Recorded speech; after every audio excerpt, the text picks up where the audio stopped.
میرے نبی پاک صلی اللہ تعالی علیہ وسلم رجب سے رمضان کے استقبال کی تیاری کرتے. جب رجب کا مہینہ آتا تو آپ اللہم بارک لنا فی رجب و شعبان وبلغنا رمضان، یا اللہ ہمارے رجب شعبان میں برکت دے اور رمضان کا مہینہ ہمارے نصیب فرما. اللہم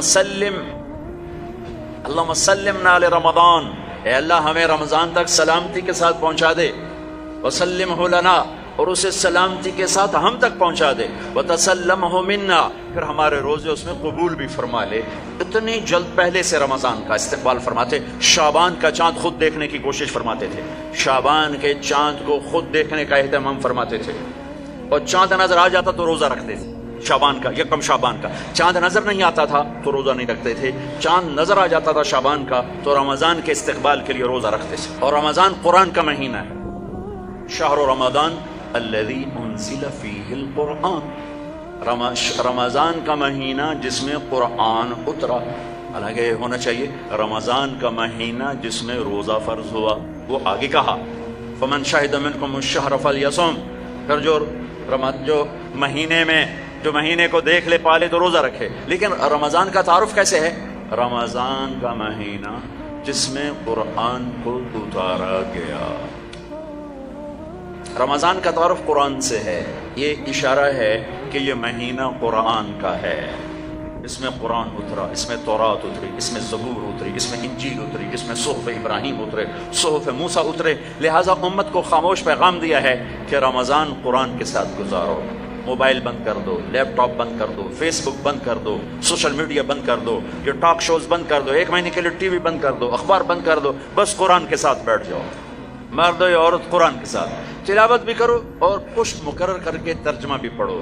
بھائیو بہنوں، میرا درد ہے، میرا دکھ ہے، ہم قرآن سے بہت دور ہو گئے. ہم قرآن سے بہت دور ہو گئے. ہم نے قرآن رکھ لیا ہے صرف ختم پڑھنے کے لیے، فاتحہ پڑھنے کے لیے، یا کسی کی دکان کھلتی ہے تو یاسین پڑھنے کے لیے.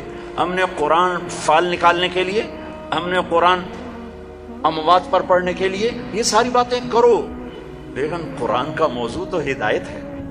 قرآن کا موضوع تو ہدایت ہے، اور ہدایت ملتی ہے قرآن پڑھنے سے، اور صرف پڑھنے سے نہیں، سمجھنے سے کہ اللہ کیا کہہ رہا ہے. میں یوں کہتا ہوں، اگر آپ کو سارے قرآن میں کوئی تکلیف ہو رہی ہے تو پورے قرآن میں ٹوٹل 89 80 جمع 9 89 صرف 89 دفعہ میرے اللہ نے کہا ہے یا ایھا الذین آمنو، اے ایمان والو.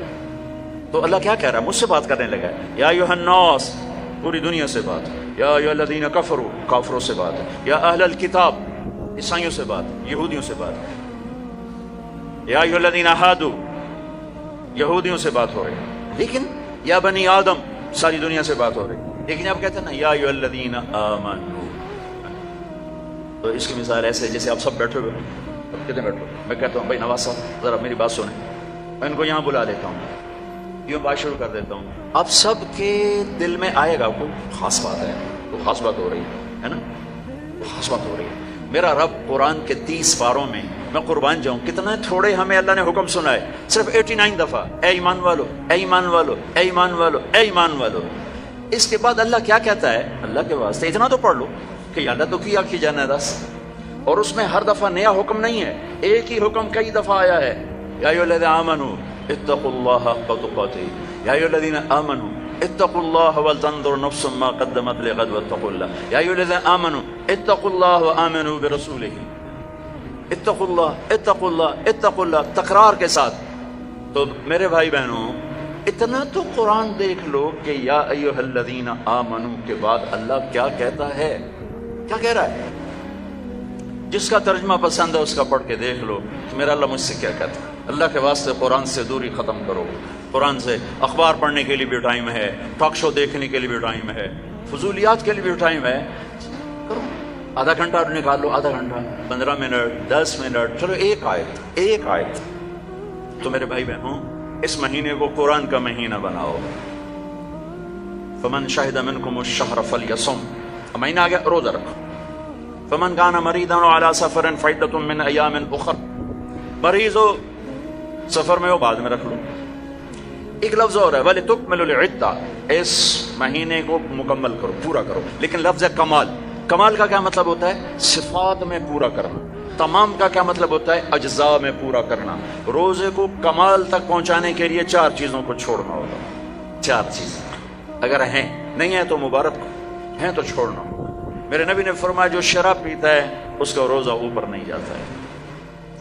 تو اگر کسی کو عادت ہے توبہ کر لے. پھر شرابی تو تھوڑے ہیں، جو ماں باپ کا نافرمان ہے اس کا روزہ اوپر نہیں جاتا ہے. یہ بہت زیادہ ہیں. ماں باپ کی نافرمانی تو جنگل کی گھاس کی طرف پھیلی ہوئی ہے. شاید ہی کوئی خوش قسمت ماں باپ ہوں گے جن کی اولاد ان کی آنکھوں کی ٹھنڈک ہوگی، ورنہ آج کل اولاد سینے کا کانٹا بنے ہوئے ہیں اور کانٹے کی طرح چبھے ہوئے خنجر کی طرح کاٹ رہے ہیں. ماؤں کو روتے دیکھا ہے، تڑپتے دیکھا ہے. ماں باپ کو، مجھے ایک باپ کہہ رہا ہے، باپ میرے علاقے کے زمیندار فوت ہو گئے، پرانا تعلق، میرا پتر اگے چ سڑتا پہ ہوئے تو میں دعا نہ کرے سا بچ گیا. ہاں میرے سامنے بیٹھ کے کہ مولانا صاحب دی ماں بھی آندی ہے جا اگے سڑدا پہ اسی تو میں نہ اکسان لا سا میرے پتر نو بچا. تو ماں باپ کی نافرمانی یہ روزے کو نہیں پورے دین کو روک دیتی ہے. پورے دین کو روک دیتی ہے. صرف روزہ نہیں ہے، پورا دین رک جاتا ہے. ایک صحابی علقمہ رضی اللہ تعالیٰ عنہ، ان کی بیگم کا پیغام آیا کہ میرے خامن مر رہے ہیں، کلمہ نہیں پڑھا جا رہا. صحابی جن کے بارے میں اللہ کہتا ہے کلن وعد اللہ الحسنى، میرے محبوب تیرا ہر صحابی جنتی. وعدہ کیا وعدہ. ان کی خطائیں معاف، یہ نہیں کہ ان سے گناہ نہیں ہوئے تو ہم نے معاف کر دیا، آپ کی توفیل معاف کر دی. تو آپ دوڑے ہوئے گئے، کہا بیٹا کلمہ پڑھو. کہا جی نہیں پڑھا جا رہا، بول رہے ہیں کلمہ نہیں پڑھا جا رہا. آپ نے پوچھا ماں باپ میں کون ہے؟ کہا جی ماں. آپ نے پوچھا ناراض ہے؟ کہا جی ناراض ہے. ہم بولو. وہ آ گئی تو آپ نے پوچھا علقمہ کی ماں تم ناراض ہو بیٹے سے؟ کہا جی ناراض ہو. کیوں ناراض ہو؟ اب وجہ سننا، آج کل کی وجہ نہیں، وجہ سننا. کہا یا رسول اللہ میرا بچہ بہت نیک ہے، رات کا اٹھنے والا تھا، دن کا روزے والا تھا، لیکن مجھ سے بات بدتمیزی سے کرتا تھا، سخت لہجے میں بولتا تھا، مجھے اس کا دکھ ہے، اس نے اپنی زبان سے میرا دل توڑا، زخمی کیا. اللہ اللہ. آج کی طرح نہیں ہے ماں باپ کو دھکے دیے جا رہے ہوں، گالیاں دی جا رہی ہیں، صرف اتنا کہ یہ مجھے بدتمیزی کے ساتھ مجھ سے بولتا تھا. تو آپ نے کہا معاف کرو گی؟ کہا میرا جی نہیں چاہتا. آپ نے کہا میں آگ لگا دوں اس کو، پھر سفارش کرو گی؟ کہا نہیں اتنی تو ناراض نہیں کہ آگ میں جلتا دیکھو. کہا پھر اگر تو نے اسے معاف نہ کیا تو اللہ اسے آگ میں جلا دے گا. کہا اچھا میں معاف کرتی ہوں، میں معاف کرتی ہوں. آپ نے کہا بیٹا کہو لا الہ الا اللہ. تو ان کی زبان سے نکلا لا الہ الا اللہ اور جان نکل گئی. پھر آپ نے ان کا جنازہ پڑھا اور جنازے کے بعد آپ نے اعلان فرمایا جس نے ماں باپ کو تکلیف دی اس پہ اللہ کی لعنت، فرشتوں کی لعنت، زمین آسمان کی لعنت. نہ ان کی نماز قبول ہے، نہ روزہ قبول ہے، نہ حج قبول ہے. تو روزے کو روکنے والی چیز ہے شراب، ماں باپ کی نافرمانی. لیکن ماں باپ سے بھی کہتا ہوں ایسے رویے مت اختیار کرو کہ اولاد گستاخ ہو جائے. آج کے 90% ماں باپ اپنی خطاؤں سے اولاد کو گستاخ بنا رہے ہیں. انہیں پتہ نہیں ہے کہ اولاد کو لے کے کیسے چلنا ہے. تربیت چڑھائی چڑھنے کو کہتے ہیں، رب واسے ہے تربیت، اور چڑھائی چڑھنے میں پسینے آتے ہیں، بدن ٹوٹتا ہے. اور آج کی تربیت ہے ڈنڈے مارو بے عزت کرو، ڈنڈے مارو بے عزت کرو، چاہے ماں باپ ہو، چاہے اسکول ہو، چاہے مدرسہ ہو، چاہے وہ مکتب ہو، بے عزت کرو. یہ چیز گستاخی پیدا کرتی ہے. میرے نبی نے کہا اکرموا اولادکم، اکرموا اولادکم، اپنی اولاد کو عزت دو. حضرت علی کا فرمان ہے لأنہم خلقوا لزمان غیر زمانکم، یہ تم سے اگلے زمانے کے لیے پیدا کیے گئے ہیں. اگر اپنے نام کو باقی رکھنا چاہتے ہو تو ان کو عزت دو. اور میرے نبی کیسے عزت دیتے تھے؟ بس فاطمہ رضی اللہ تعالیٰ عنہا گھر تشریف لاتی، کبھی کبھی تو نہیں آتی، دیوار کے ساتھ دیوار ہے، آنا جانا لگا ہوا ہے، لگا ہوا ہے، لگا ہوا ہے. جتنی دفعہ آتی ہیں اور جب آتی ہیں، جتنی دفعہ آتی ہیں اور جب آتی ہیں، میرے نبی کھڑے ہو جاتے ہیں، 4 پیر پہ کھڑے ہو جاتے ہیں، کھڑے ہو جاتے ہیں.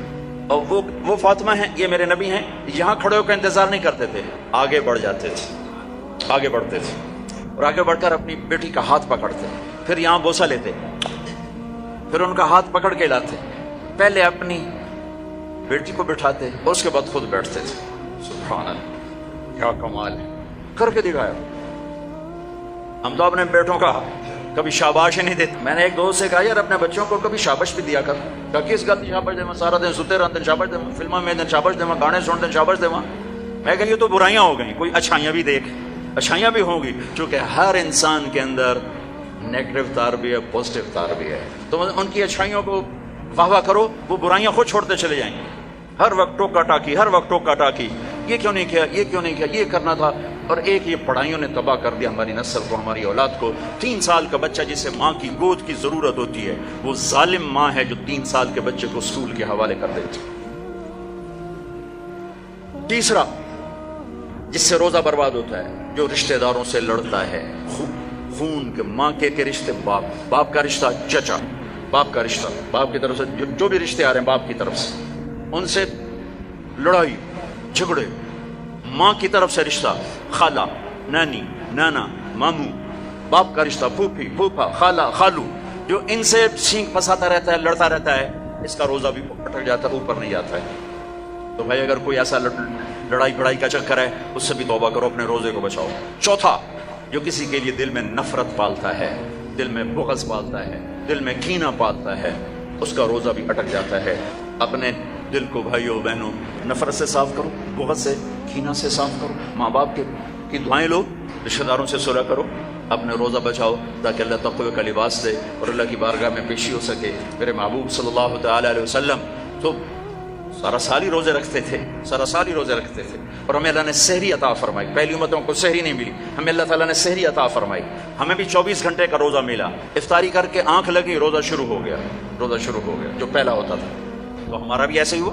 تو ایک صحابی ہیں قیس بن سرمہ، وہ آئے، مزدور تھے، افطاری کا سامان نہیں تھا، بیوی گئی سامان لینے، ان کی آنکھ لگ گئی، ان کو آنے میں دیر ہو گئی. سورج چھپ گیا، دیکھا تو سوئے پڑے. کہا ہے ابن سرمہ مارا گیا. کیا ہوا؟ کہ روزہ شروع ہو گیا. روزہ شروع ہو گیا. تو وہ دوپہر کو بے ہوش ہو گئے. اور ایک روایت میں تھا نماز پڑھنے گیا، گر کے بے ہوش ہو گئے. اللہ کے نبی کو پتہ چلا، بہت غمگین ہوئے. تو اللہ نے قرآن اتار دیا، چل میرے محبوب تیری امت کو اجازت ہے سحری تک کھاؤ، سحری تک کھاؤ. تو اللہ نے ہمیں سحری عطا فرمایا.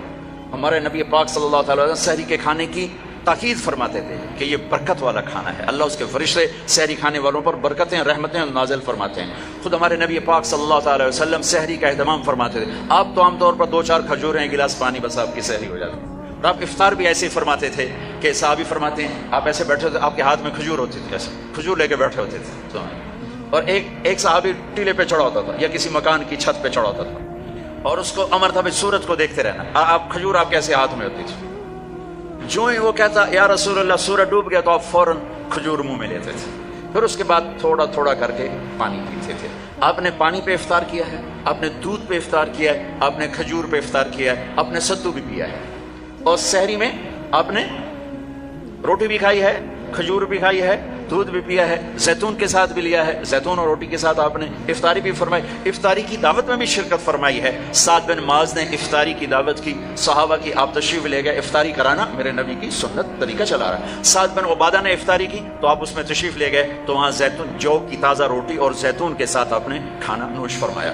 ایک عجب واقعہ بھی ہوا وہاں. تو وہ یہ ٹائم تو تھا نہیں کہ بھائی ٹائم ہو گیا ہے، تو وہ سورج کو دیکھتے تھے، اور جب بادل ہوتے تھے تو اندازہ کرتے تھے. تو میرے نبی کی موجودگی میں ہوا کہ سب نے خیال کیا سورج غروب ہو گیا، سب نے کھا لیا. تو ایک دم بادل ہٹے تو سورج کھڑا ہوا تھا. تو پھر سب نے اس روزے کی شوال میں جا کر قضا کی. پورے مدینے سے یہ کام ہوا کہ وہ سورج کی موجودگی میں روزہ کھول لیا. جب بادل ہٹے تو پتہ چلا سورج تو بھی کھڑا ہوا ہے. اب ہفتے کو جاتے تھے قبا، ہر ہفتے کو اشراق وہاں پڑھتے تھے. لیکن رمضان میں 17 رمضان، پتہ نہیں کیا وجہ ہے، اس میں کیا حکمت ہے، 17 رمضان آپ قبا تشریف لے جاتے تھے اور وہاں مسجد میں قیام فرماتے تھے تھوڑی دیر کے لیے، اور پھر وہاں سے آپ واپس تشریف لاتے تھے. اور آخری اشراف اعتکاف، ایک پورا مہینہ اعتکاف کیا، پھر اس کے بعد 10 دن اعتکاف کیا. اور جس رمضان کے بعد آپ اللہ کے پاس گئے اس سال آپ نے 20 دن اعتکاف کیا. 20 ایک دفعہ اعتکاف آپ نے اٹھا دیا. ایسے ہوا کہ آپ نے اعتکاف میں بیٹھے تو حضرت صفیہ رضی اللہ عنہ نے آپ سے اجازت مانگی کہ میں بھی آپ کے ساتھ بیٹھ جاؤں گا. بیٹھ جاؤ. انہوں نے بھی، آپ کے لیے خیمہ لگتا تھا، چھوٹا سا خیمہ تھا، اس میں چارپائی ہوتی تھی، اس پر بستر ہوتا تھا. اور کبھی آپ مغرب عشاء کے درمیان نہاتے بھی تھے، چونکہ گرمیوں کا رمضان پایا نا، سارا آپ نے گرمیوں کا رمضان پایا، تو آپ اپنے اوپر پانی ڈلواتے تھے، اور کبھی یوں لیٹ جاتے اور سر آپ کا کھڑکی میں چلا جاتا، اور عائشہ رضی اللہ تعالیٰ عنہا آپ کا سر دھو کے کنگھی فرماتی، تیل لگاتی کنگھی فرماتی۔ آپ پیشاب استنجے کے لیے گھر تشریف جاتے، لیکن سحری اور افطاری اعتکاف کی حالت میں آپ نے گھر نہیں کی، بلکہ مسجد میں آ کے نوش فرماتے تھے۔ تو حضرت صفیہ کی دیکھا دیکھی 2 اور ازواج مطہرات نے بھی خیمے لگا لیے، تو پھر آپ نے اپنا اعتکاف موقوف کر دیا کہ وہ ایک گھر کا ماحول بن گیا، اور اعتکاف کا مقصد ہوتا ہے خلوت اور تنہائی، خلوت اور تنہائی، تاکہ اللہ سے آدمی کھل کے بات کر سکے۔ تو پھر آپ نے وہ اعتکاف شوال میں 10 دن اس کے آپ نے پورے فرمائے۔ تو آخری عشرے میں آپ اعتکاف کا آپ کا معمول تھا۔ اور ایک چیز آپ نے ہمیں دی، تراویح کی نماز، 3 دن آپ نے نماز پڑھائی، اور چوتھے دن مسجد بھر گئی، باہر بھی جگہ نہ ملی، تو آپ آئے ہی نہیں، شہری تک لوگ بیٹھے رہے۔ تو آپ شہری کے قریب آئے تو آپ نے فرمایا میں دیکھ رہا تھا تم سارے آئے ہوئے تھے، لیکن میں اس لیے نہیں آیا کہ مجھے ڈر لگا کہیں تمہارے اوپر یہ نماز فرض نہ ہو جائے، تو تکلیف سے بچانے کے لیے نہیں۔ تو پھر اللہ کے نبی کے دور میں صحابہ 5-5 6-6 کی ٹولیاں بنا کر قرآن سنتے تھے، اور کوئی یہاں کوئی یہاں کوئی یہاں، اور رکعت متعین نہیں تھی، کوئی 10 پڑھ رہا ہے، کوئی 8 پڑھ رہا ہے، کوئی 12 پڑھ رہا ہے، کوئی 20 پڑھ رہا ہے۔ صدیق کے دور میں بھی ایسے ہی تھا کہ سارے مختلف ایسے پڑھتے تھے۔ تو عمر رضی اللہ تعالیٰ عنہ نے اپنے دور میں پھر کہا ان سب کو میں جمع کروں گا، سب کو جمع کر کے، اور ابی بن کعب رضی اللہ تعالیٰ عنہ کو امام بنایا، اور آپ نے 20 تراویح باقاعدہ قرآن کے پورے ختم کے ساتھ اس کو آپ نے شروع فرمایا۔ اور ادھر عبداللہ بن صائب رضی اللہ تعالیٰ عنہ کو خواتین کا امام مقرر فرمایا کہ وہ ان کو تراویح پڑھائیں اور اس میں قرآن سنائیں۔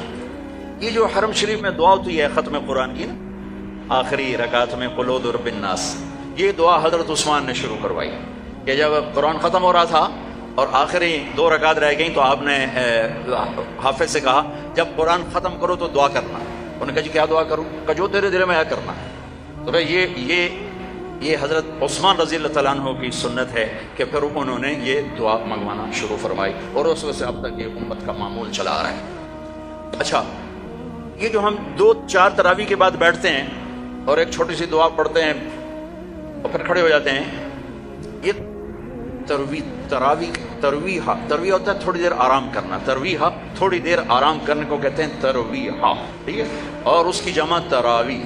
مکے والے کیا کرتے تھے؟ 4 تراویح پڑھنے کے بعد 1 طواف کرتے تھے، پھر 4 رکعت پڑھتے تھے، پھر 1 طواف کرتے تھے۔ انہوں نے تو ساری رات لگ جاتی ہے، اس جا کے سحری میں مشکل سے جا کے ان کی تراویح ختم ہوتی تھی۔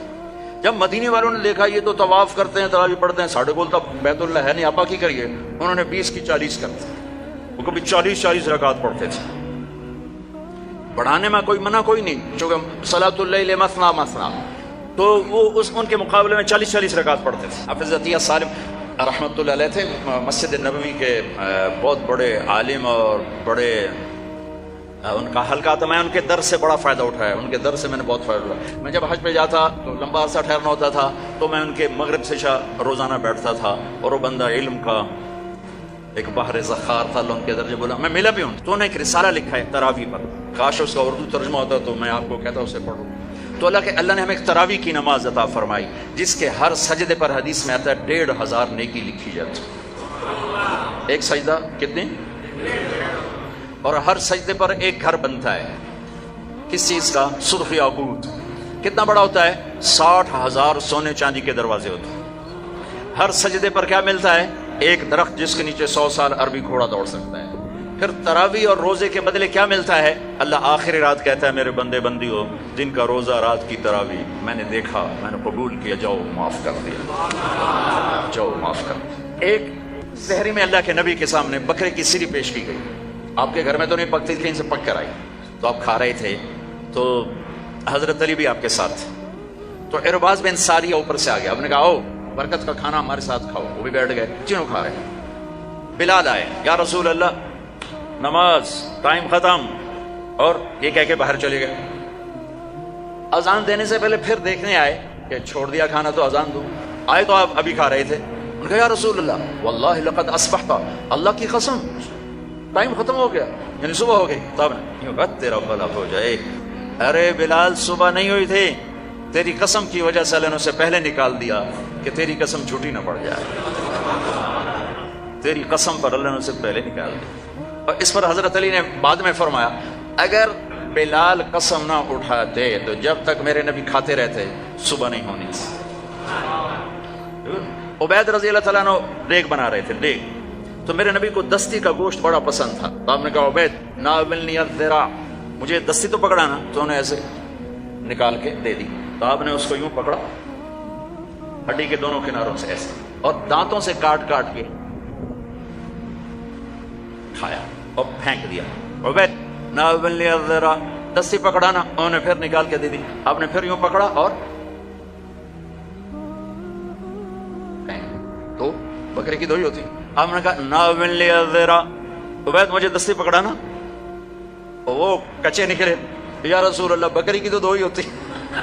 آپ نے کہا ارے عبید اگر تو ہاتھ ڈال دیتا تو جب تک میں کہتا رہتا مجھے اللہ دستیاں نکال کے کھلاتا رہتا۔ تو بھائیو، اللہ نے ہمیں بہت خوبصورت مہینہ دیا ہے، اب اس کی رحمتوں کا مہینہ ہے، جہنم کے دروازے بند ہیں، جنت کے دروازے کھلے ہوئے ہیں، اور اللہ کی معافی کے اعلان ہو رہے ہیں۔ آپس کی لڑائیاں معاف کرو، جھگڑے معاف کرو، جس سے بھی ہو، بیوی سے لڑائی ہے، بیوی کی خامد سے لڑائی ہے، ماں باپ کی بچوں سے، بچوں کی ماں باپ سے، بھائی بھائی سے، پارٹنر سے، دوست سے، اللہ کے واسطے دفن کر دو، دفن کر دو، اپنے ملک کو پاک کر دو لڑائیوں سے، فرقہ واریت سے۔ اس رمضان میں فرقہ واریت کو دفن کر دو۔ یہ آگ جو بھڑکی ہے، مجھے پتا ہے میں کہاں بجھا سکتا ہوں، لیکن میں وہ ابراہیم علیہ السلام کی آگ پہ کبوتر نے 2 چونچ پانی ڈالا تھا، بس میں وہ کبوتر بننے کی کوشش کر رہا ہوں کہ بجھے نہ بجھے میں اللہ کو کہہ تو سکوں گا یا اللہ میں نے تو پانی ڈالنے کی کوشش کی تھی، لیکن بھڑکانے والے زیادہ ہیں، بجھانے والے تھوڑے ہیں۔ لیکن تم تو نہ بھڑکو، ایسی باتیں مت سنو جو تمہیں فرقوں میں بانٹنے ہیں، جو تمہیں کسی دوسرے مسلمان فرقے کے بارے میں نفرت سے بھر دیں، کفر سے بھر دیں۔ ارے بھائیو، کسی کو کافر کہنا آسان کام نہیں ہوتا ہے، آسان کام نہیں ہوتا ہے۔ اللہ کے واسطے وقت کی رفتار دیکھو، افق کا رنگ دیکھو، آسمان کے تیور دیکھو، زمین کی گردش دیکھو، اتنے زمین بھی تیور بدل رہی ہے، فلک بھی آنکھیں دکھا رہا ہے، اس کے باوجود اس قدر نفرت دین کے نام پر، کفر کافر، کفر کافر۔ کون جائے گا جنت میں؟ کس کے لیے جنت ہے؟ بھائیو، دروازے اپنے مسلک پہ قابو رہو، دوسرے کو عزت دو، دوسرے کے لیے بھی جنت کا دروازہ کھلا رکھو، صرف اپنے واسطے نہ کرو اسام اندر جا کے تو ود کنڈا لا لینا کہ وڑن ہی نہیں دے، ایسی حماقت نہ کرو۔ میرے نبی کی امت بہت بڑی امت ہے، اور میرا رب بڑا کریم رب ہے۔ اس رمضان کے مہینے کو محبت کا رمضان بناؤ، درگزر کا رمضان بناؤ، راتوں کو تراویح پڑھو، دن میں روزہ رکھو، انشاءاللہ سارے گناہ معاف ہوں گے۔ اور مہینے کے آخر میں ہے مالدار آدمی کے اوپر کہ وہ روزے کی زکوٰۃ ادا کرے، روزے کی زکوٰۃ ادا کرے، جو کشمش کے حساب سے 2000 کے قریب بنتی ہے، کھجور کے حساب سے کوئی 800-900، میں سے اندازاً کہہ رہا ہوں، اور گندم کے حساب سے تو اخبار میں پڑھا تھا 100 روپے بنتی ہے۔ لیکن جو لوگ مالدار ہیں، گندم کے حساب سے نہ تو کشمش کے حساب سے دو، تو انشاءاللہ اس کا آپ کو بہت بہت اجر عظیم عطا۔ نے ایک محفل میں ان 10 کے نام لے کر فرمایا کہ یہ سب جنتی ہیں۔ ان میں ایک زبیر ہیں، وہ کہنے لگے میں پھوپھی کا بیٹا، شجاعت کی دھاک بیٹھی ہوئی، مجھے نہیں دی، اس کو کیوں دی؟ اب میں دیکھوں گا یہ کیا کرتا ہے۔ تو ابو دجان رضی اللہ عنہ نے سرخ پگڑی باندھی، مرنے کی تمنا، خون و خون ہونے کی تمنا، کان الذی عاہدنی خلیلی ونحن بالصفح لدى النخیل، اللہ اقوم الدہر بالکیول واضرب بسیف اللہ ورسولہ، کہ میں وہ ہوں جس نے اپنے نبی کے ساتھ وعدہ کیا ہے کہ پہلی صف میں کھڑے ہو کے لڑوں گا، پچھلی صف میں نہیں، اور اللہ اس کے رسول کی تلوار کا حق ادا کروں گا۔ اور ایک طرف سے حملہ کیا اور پورے قریش کے لشکر کو چیر کے پار نکل گیا۔ تو زبیر رضی اللہ عنہ حیران ہو گئے، یہ کیا بلا ہے۔ آگے ہندا اور عورتیں وہ بجا رہی تھی، ڈھول بجا کے نا قریش کو تیار کر رہی تھی، نحن بنات طارقی نمشی علی النمارقی مشی القتل بوارقی المسک فی المفارقی والدر فی المخالقی ان تقبلوا نعانقی او تدبروا نفارقی فراق غیر وامقی۔ یہ گانا گا رہی تھیں کہ آگے بڑھو گے تو گلے لگائیں گی، پیچھے ہٹو گے تو تمہیں دھکا دے دیں گی، مفہوم اس کا یہ ہے۔ تو جب ابو دجانہ بڑھے تو ساری عورتیں بھاگ گئیں، ہندا قابو میں آ گئے، تو آپ نے یوں تلوار اٹھائی اور اس کے مانگ پہ رکھی، اس نے چیخ ماری، تلوار ہٹا لی، تو پیچھے زبیر تو پیچھے بھیج دیا، یہ کیا کیا؟ نبی کی تلوار ہے، عورت کے خون سے رنگین کرنا اس کی شان کے خلاف ہے، واپس لے لی۔ پھر پیچھے ہٹے اور پھر مجمع کو چیر کے رکھ دیا۔ سامنے ایک ہاتھی جیسا قریشی لشکر میں تھا، لوہے میں ڈوبا ہوا، تو زبیر کہنے کہ میری جی میں اس سے ٹکر ہو تو پھر میں دیکھوں ابو دجانہ کیا ہے۔ وہ اللہ کا کرنا ہوا، اسی سے آمنا سامنا ہو گیا۔ تھوڑی دیر کے لیے جنگ رک گئی، دونوں کی شجاعت اور جنگ ایسی خوبصورت کہ بہادری بھی اش اش پکار اٹھی، مسلمان بھی رو گئے، قریش بھی رو گئے، اور دونوں اپنی وہ رکن اسلام، وہ رکن کفر۔ آخر ابو دجانہ رضی اللہ تعالیٰ نے جو اس پر وار کیا، جو کندھے پہ لگا، اس طاقت سے تلوار چلی کہ 2 ٹکڑے میں رکھ کے یوں کہتے ہیں 2 ٹکڑے کر کے پھینک دی۔ پھر لوہے کی ٹوپی تھی نا، یوں اتاری، ما ترا، کیا دیکھ رہے ہو؟ انا ابو دجانہ، میں ہوں ابو دجانہ، اور یہ یمامہ میں شہید ہوئے۔ جب شکست ہو گئی مہاجرین کو خالد بن ولید رضی اللہ عنہ وہ قائد تھے، چیف تھے، تو مہاجرین بھاگ گئے۔ زید بن خطاب شہید ہو گئے، جھنڈا ان کے ہاتھ میں تھا۔ پھر سالم مولا ابی حذیفہ شہید ہو گئے، جھنڈا ان کے ہاتھ میں تھا۔ پھر مہاجرین کے قدم اکھڑ گئے، تو خالد بن ولید نے حضرت برا سے کہا، برا ان لوگوں میں سے تھے جو ہاتھ اٹھاتے تھے تو رد نہیں کرتا تھا، کہ برا بن مالک تستر میں شہید ہوئے تھے۔ تو وہ کہنے لگے اخلصنا، ہمیں الگ کر، انصار کو الگ کر۔ تو انہیں آواز لگا، یا الانصار، یا الانصار۔ تو صرف 3000 مدینے والے اکٹھے ہوئے، 3000، اور ان کو لیڈ کیا ابو دجانہ، ثابت بن قیس بن شماس، کعب بن عجرہ، عباد بن بشر، برا بن مالک، ان 5 آدمیوں نے ان کو لیڈ کیا۔ 3000 نے 1,00,000 کے منہ پھیر دی، اور ان میں سے ابو دجانہ شہید ہو گئے، عباد بن بشر شہید ہو گئے، اور ثابت بن قیس بن شماس شہید ہو گئے۔ کعب بن عجرہ کا ہاتھ کٹ گیا، اور برا بن مالک نے گیٹ کھول دیا، اور لشکر داخل ہوا، اور مسلمہ کذاب قتل ہوا۔ تھوڑی سی آپ کو میں نے تاریخ بتائی، آپ جانیں کہ ابو دجانہ کیا ہستی ہے۔ اب یہ ابو دجانہ ایک بات کرنے لگے، لوگو ان ارجع عملی عندی، لوگو میرے پاس بخشش کا سب سے بڑا عمل جس پر مجھے امید ہے بخشش کی۔ اب آپ ان کی ساری مختصر ہسٹری ذہن میں رکھیں، صحابی، بدری، احدی، شہید فی الیمامہ۔ لوگو ان ارجع عملی عندی، میرے پاس بخشش کا سب سے بڑا عمل جس پر میں امید کرتا ہوں، انی ما آذیت احدا بلسانی، میں نے آج تک اپنی زبان سے کسی کو دکھ نہیں پہنچایا، ولا اجد فی قلبی غلا لاحد، اور میرے دل میں کسی کے بارے میں کوئی بغض نہیں ہے۔ ارے بھائی آپ تو بدر کے شریک ہیں، ہاں، آپ تو احد والے ہیں، ہاں، حدیبیہ والے بھی ہوں، آپ تو صحابی ہیں، بالکل، لیکن بخشش کا عمل میرے پاس یہ ہے کہ میں نے آج تک اپنی زبان سے کسی کو دکھ نہیں پہنچایا، اور میرے دل میں کسی کا بغض نہیں ہے۔ یہ آخری بات کرتا ہوں کہ اس زبان کو میٹھا کر دو، اللہ کی قسم یہ شہد سے زیادہ میٹھی ہے، اور 7 سمندر کے پانیوں سے زیادہ کڑوی ہے، یہ مکھن سے زیادہ نرم ہے، اور 2 دھاری تلوار سے زیادہ تیز ہے اور سخت ہے۔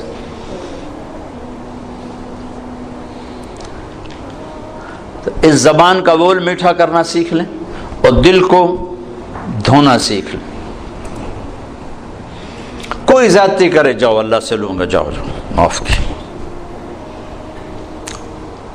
انتہائی خوبصورت دین بن جائے گا، انتہائی خوبصورت دین بن جائے گا۔ اب جہاں ہوگے لوگ آپ پر پروانہ وار فدا ہوں گے۔ اس زبان کا بول میٹھا فرماتے، دل کو دھو دیں۔ آخر میں ایک لطیفہ بھی ہے، حقیقت بھی ہے، وہ سنا کے میں بات ختم کرتا ہوں، میری زندگی گزر گئی سڑکوں پر، چل چل چل چل چل چل، تو بسوں کے پیچھے عجیب و غریب جملے دیکھ دیکھ کر میں نے ایک ترتیب بنائی، ایک سکیچ بنایا ہے۔ نئی بس کے پیچھے لکھا ہوتا ہے ویک ٹور چکوری دی۔ چکور بڑا نخرے والا پرندہ ہے، بڑے نخرے سے چلتا۔ جب تھوڑی پرانی ہوتی تو لکھا ہوتا ہے ہارن دے کر پاس کریں، جب تھوڑی اور پرانی ہوتی تو لکھا ہوتا ہے یا پاس کر یا برداشت کر، جب تھوڑی اور پرانی ہو تو پھر اس کے پیچھے لکھا ہوتا ہے نہ چھیڑ ملنگانو، ایک ملنگ بھی بنا ہوتا ہے۔ اور پرانی رنگ روغن ہو کے روڈ پہ آ جائے تو لکھا ہوتا ہے خدا نے ایک بار پھر دلہن بنا دیا۔ یہ تو ہو گیا لطیفہ جو میرا اپنا بنایا ہوا ہے۔ اور ایک دفعہ ایک جملہ پڑا ایک ویگن کے پیچھے، وہ پھر سارے دھونے دھو گیا۔ مجھے پڑھنے کا موقع بھی اب بہت کم ملتا ہے، صرف سفر میں تھوڑا بہت کبھی کوئی دیکھ لیا، تو میں ایسے ہی پڑھتا جا رہا تھا تو میری آگے نظر پڑی تو ایک ویگن کے ہم پیچھے جا رہے تھے، تو اس ویگن کے پیچھے لکھا ہوا تھا، یہ جو بڑی کوسٹر ہوتی ہیں، چھوٹی بڑی کوسٹر جو 25-30 اس میں بیٹھتے ہیں، تو اس کے پیچھے لکھا ہوا تھا بہت بڑا کر کے دل، دل آگے لکھا ہوا تھا برائے فروخت، دل برائے، فیکٹریاں برائے فروخت تو پڑی تھیں، پہلی دفعہ لکھا دل برائے فروخت، نیچے لکھا تھا قیمت، قیمت آگے لکھا تھا ایک میٹھا بول، ایک میٹھا بول۔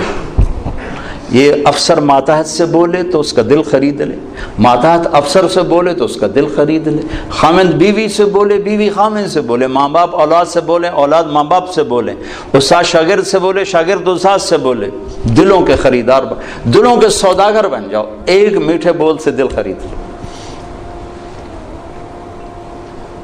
میرا غصے اور جھگڑے والا، اور بھی کئی سارے ہیں، حلو، جزوع، منوع، یئوس، قنوط، فرح، فخور، یہ سب اللہ تعالیٰ نے بتائی ہیں، جس نے پیدا کیا اس نے بتایا ہے۔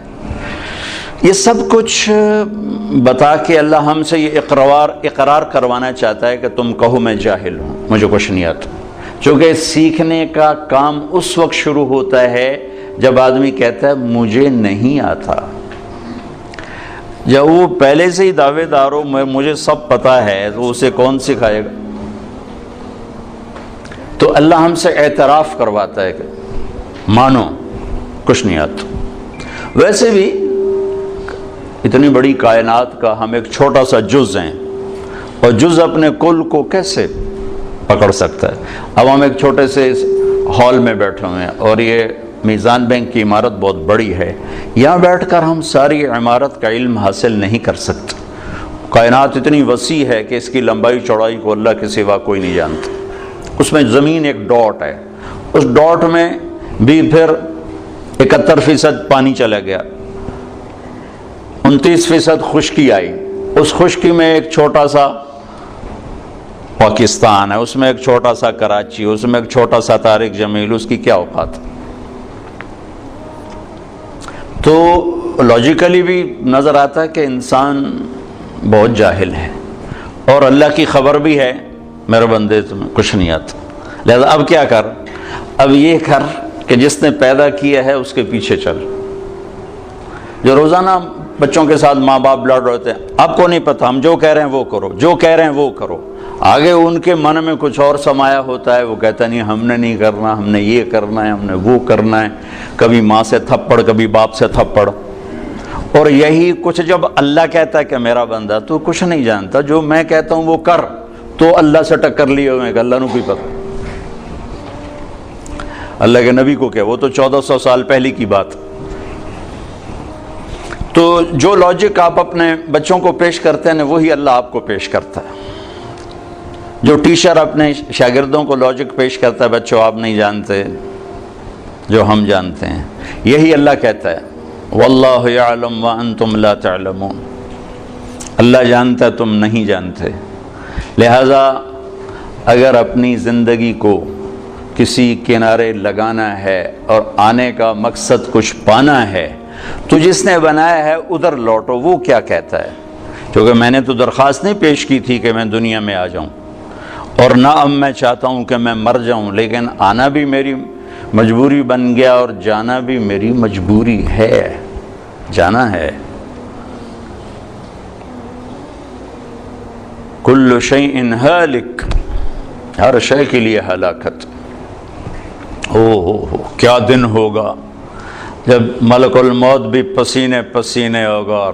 اذا زلزلت الارض زلزالها، اذا الشمس كورت، واذا النجوم انكدرت، واذا الجبال سيرت، واذا العشار عطلت، واذا الوحوش حشرت، واذا البحار سجرت، واذا النفوس زوجت، واذا الموءودة سئلت بأي ذنب قتلت، واذا الصحف نشرت، واذا السماء كشطت، واذا الجحيم سعرت، واذا الجنة أزلفت، اذا السماء انفطرت، واذا الكواكب انتثرت، واذا البحار فجرت، واذا القبور بعثرت، اذا السماء انشقت واذنت لربها وحقت، واذا الارض مدت والقت ما فيها وتخلت، واذنت لربها وحقت۔ قیامت کو اللہ بیان کرتا ہے، ہلا دینے والی آیات، دوڑ دوڑ دوڑ دوڑ دوڑ، جیسے ٹھو ٹھو ٹھو دھماکے ہو رہے، دل دماغ کو لرزا دینے والی۔ کیا دن ہوگا جب سب، نہ کوئی آج رونے والا ہے، نہ کوئی نوحہ لکھنے والا ہے، نہ کوئی کفن دینے والا ہے، نہ کوئی قبر کھودنے والا ہے۔ آج مالک مملوک سب مرے پڑے ہیں، پھر پہلا آسمان، پھر دوسرا، تیسرا، چوتھا، پانچواں، چھٹا، ساتوں آسمان کو موت کا پیالہ پلانے کے بعد پھر جب اللہ تعالیٰ فرمائے گا فَلْيَمُتْ حَمْلَةُ الْعَرْشِ، عرش کے فرشتے بھی مر جائیں، پھر کہے گا فَلْيَمُتْ جبریل و میکائیل، جبریل و میکائیل بھی مر جائیں، تو اس وقت اللہ کا عرش بول اٹھے گا۔ ایموت جبریل و میکائیل، یا اللہ کا یہ جبریل میکائیل بھی گئے، مطلب یا اللہ ان کو تو بچا لے، یہ تو سب سے پہلے تیری مخلوق۔ اسکت، اللہ تعالیٰ فرمائیں گے اسکت، خاموش، فقط كتبت الموت على من كان تحت عرشی، میرے عرش کے نیچے سب نے مرنا ہے۔ لو كانت الدنيا تدوم لأهلها لكان رسول الله فيها مخلد، دنیا میں کوئی باقی رہتا اور موت سے بری ہوتا تو اللہ کا حبیب ہوتا، اللہ نے ان کو بھی گزار دیا اس سے۔ ہاں اختیار دیا، عش ما شئت، میرے محبوب کتنی عمر چاہیے، جتنی چاہیے آپ لے لیں، لیکن انک میت، موت ضروری ہے، اس سے صرف آپ کا رب پاک ہے، باقی سب کو اس سے گزرنا ہے۔ جبریل میکائیل مر جائیں گے، پھر اللہ کہے گا کون باقی ہے؟ او ہو اسرائیل کی بھی ٹانگیں کانپ رہی ہیں آج، وہ کہے گے اللہ اسرافیل باقی اور میں باقی، تو اللہ کہیں گے فَلْيَمُتْ اسرافیل، اسرافیل مر جائے، تو وہ گرے گا اور سور جو پکڑا ہوا تھا وہ اس کے ہاتھوں سے نکل کر عرش کے ساتھ جا کے ایسے لٹک جائے گا، پھر اللہ پوچھے گا کون باقی ہے؟ تو ملک الموت کو پتہ لگ گیا کہ ہن میری بھی آ گئی باری، تو ایسے کام کہ اللہ بس اب تو میں ہی باقی، تو اللہ تعالیٰ فرمائیں گے مت فإنک خلق من خلق، تو بھی مر جا، تو بھی میری ایک مخلوق ہے، سب کو ختم۔ پھر ساری کائنات موت کی وادیوں میں دھکیل کر اللہ تعالیٰ کہے گا من کان لی شریکن فلیات، کوئی میرا شریک ہے تو آؤ، پھر دوبارہ کہے گا من کان لی شریکن فلیات، کوئی میرا شریک ہے تو آؤ، پھر تیسری دفعہ فرمائے گا من کان لی شریکن فلیات، کوئی ہے آؤ، پھر زمین آسمان کو اللہ جھٹکا دے گا، پھر کہے گا انا الملک، میں بادشاہ ہوں، پھر دوسرا جھٹکا دے گا، کہے گا انا القدوس السلام المومن، میں ہوں قدوس السلام مومن، پھر تیسرا جھٹکا دے گا، پھر کہے گا انا المہیمن العزیز الجبار المتکبر،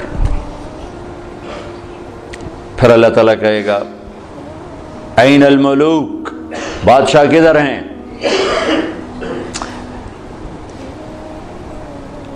کوئی ہو تو جواب دے، این الجبارون، ظالم کدھر ہیں؟ کون بولے؟ پھر کہے گا این المتکبرون، تکبر کرنے والے، ایڑی مار کے چلنے والے کہاں چلے گئے؟ لا تمش فی الارض مرحا انک لن تخرق الجبال، لن تخرق الارض ولن تبلغ الجبال طولا، مت اکڑ کے چل، نہ تو زمین پھاڑ سکتا ہے، نہ گردن اونچی کرنے سے پہاڑوں کے اوپر جا سکتا ہے، تواضع سے چل، عاجزی سے چل۔ محلب بن ابی صفرہ کا بیٹا یزید بن محلب عراق کا گورنر تھا، تو بڑا تکبر سے بازار میں جا رہا تھا۔ پڑھ پڑھ علم ہزار کتاباں، کدی اپنے آپ نو پڑھیا نہیں، بھج بھج وڑنا وڑنا